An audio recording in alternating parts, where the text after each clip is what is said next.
भारतीय डीआरडीओ यानी रक्षा अनुसंधान और विकास संगठन द्वारा किए जा रहे अत्याधुनिक हथियारों के निर्माण ने पूरे विश्व को चौंका रखा है। डीआरडीओ के तर्कस में कितने तीर हैं, किसी को समझ ही नहीं आ रहा, क्योंकि इनका एक प्रोग्राम खत्म होता नहीं कि दूसरे की सूचना आ जाती है और इनकी इसी प्लानिंग से दुश्मन देशों सहित बड़े बड़े डिफेंस एक्सपोर्टर देशों को ये सदमे से बाहर निकलने नहीं दे रहा। और अब इसी कड़ी में मिसाइलों की लिस्ट से बाहर निकलकर एक और अत्याधुनिक हथियार से जुड़ी खबर आ चुकी है। दरअसल डीआरडीओ एक ऐसा हथियार बना रहा है जो आने वाले समय में युद्ध का तरीका ही बदल डालेगा। भारत का लेजर वेपन जो 300 किलोवाट की पावर से दुश्मन को हवा में ही जला देगा, तो दूसरी तरफ नया मिसाइल लॉन्चर देश के किसी भी कोने से मिसाइल को दाग सकेगा। और तीसरा तीर इस तर्कस का है ध्वनि मिसाइल, जो पहली हाइपरसोनिक मिसाइल है और हवा से 5 गुना तक तेज हमला करने में सक्षम होने वाली है। यानी हथियार तो 3 है, लेकिन लक्ष्य सिर्फ एक,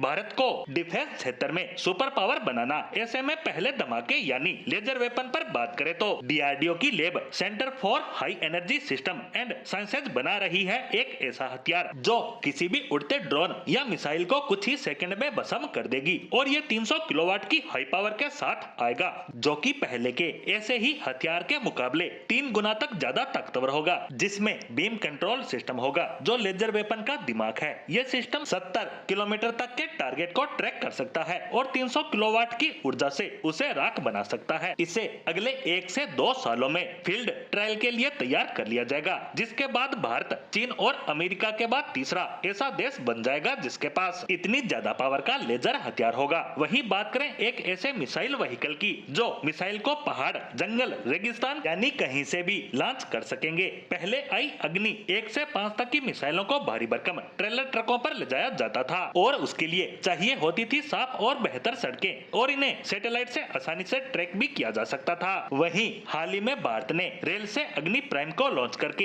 एक और सफलता हासिल कर ली है और अब 8x8 और 8x10 पहियों वाले वाहन पर से इसे लॉन्च करने को तैयार है, जिसमें टाटा, महिंद्रा और अशोका लीलैंड कंपनियों को शामिल किया गया है। यानी इसके बाद हमारी मिसाइलें कहां पर है ये दुश्मन को पता भी नहीं चल पाएगा। वहीं तीसरे धमाके पर बात करें तो डीआरडीओ की सबसे शक्तिशाली मिसाइलों में से एक ध्वनि जो हाइपरसोनिक ग्लाइड व्हीकल है, जिसकी स्पीड 5 मैक से भी ज्यादा होगी, यानी 7400 किलोमीटर प्रति घंटा, जिससे कोई भी मिसाइल डिफेंस सिस्टम इसे पकड़ नहीं पाएगा, जो पहले ऊपर वायुमंडल में जाती है और फिर सीधा टारगेट पर आकर हिट करती है। साथ ही ये उड़ते हुए अपनी दिशा को भी बदल सकती है, जिससे इसका रडार पर दिखना लगभग नामुमकिन है। यानी इन सब हथियारों से पता चलता है कि ये बात सिर्फ टेक्नोलॉजी की नहीं बल्कि भारत के बढ़ते आत्मविश्वास की कहानी भी है। जहां भारत पहले हर एक हथियार के लिए दूसरे देशों पर निर्भर था, वही अब उनसे भी एडवांस हथियारों को दूसरे देशों को बेच भी रहा है। यानी कभी दूसरे देशों की रडारों के नीचे छिपने वाला भारत अब